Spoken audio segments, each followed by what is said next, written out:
Welcome to viewers of this YouTube channel. In this session, I will discuss about the de Broglie waves and stationary orbits.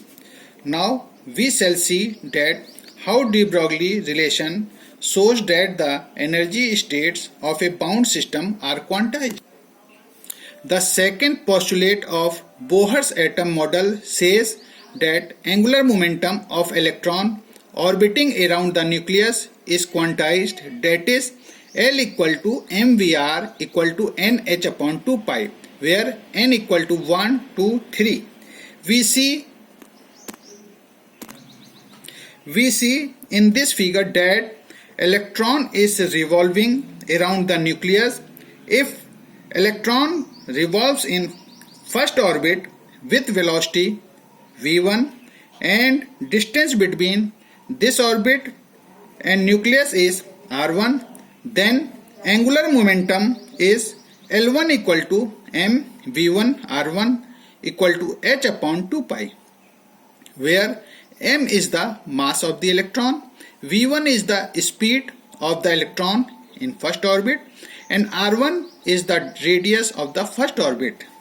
Similarly, if electron revolves in second orbit and the velocity of this electron is v2 and distance r2 from the nucleus, then angular momentum is L2 equal to m v2 r2 equal to 2 times h upon 2 pi.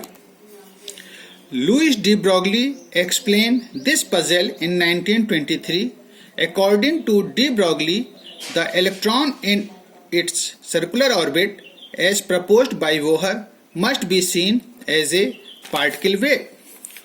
We consider a particle of mass m moving with a velocity v, then this particle associated with a wave known as matter waves.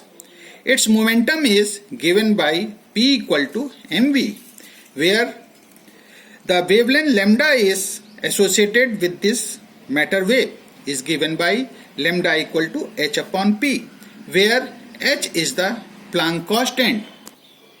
To demonstrate how de Broglie wave is applied in the Bohr circular orbit, we know that when a string fixed at two ends is plugged, a large number of wavelengths are excited, but only those waves which have nodes at the two ends form the standing waves and survive.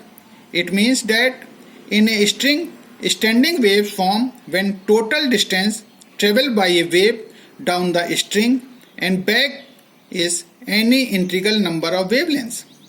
Waves with other wavelengths interfere with themselves upon reflection and their amplitude vanishes quickly.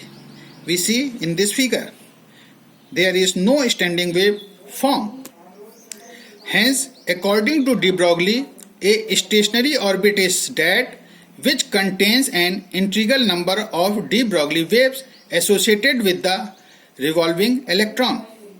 For an electron revolving in nth circular orbit of radius rn, total distance covered by this electron equal to circumference of the orbit equal to 2 pi rn. For the permissible orbit, 2 pi rn equal to n lambda. But according to de Broglie, lambda equal to h upon p or lambda equal to h upon mv, where vn is speed of electron revolving in nth orbit. 2 pi vn equal to nh upon m vn, or we rearrange the terms, we get m vn rn equal to nh upon 2 pi equal to nh upon 2 pi. That is, angular momentum of electron revolving in nth orbit must be an integral multiple of h upon 2 pi, which is the quantum condition proposed by Bohr in second postulate. In this figure, we see that here 4 complete wavelengths exist, and in this figure 2 complete wavelengths exist. Hence, in these two cases, orbit exists with orbit number 4 and 2. In this figure, only one wavelength is complete. The second wavelength is not complete. So this orbit cannot exist in the atom. So those orbits exist which have complete wavelengths, and the orbit number is equal to the number of complete wavelength. Thus, the wave-particle duality plays the central role in the structure of the atom. In this figure shows a standing particle wave on a circular orbit for n equal to 4. So this orbit exists. Please feel free to put forward your queries in the comment box.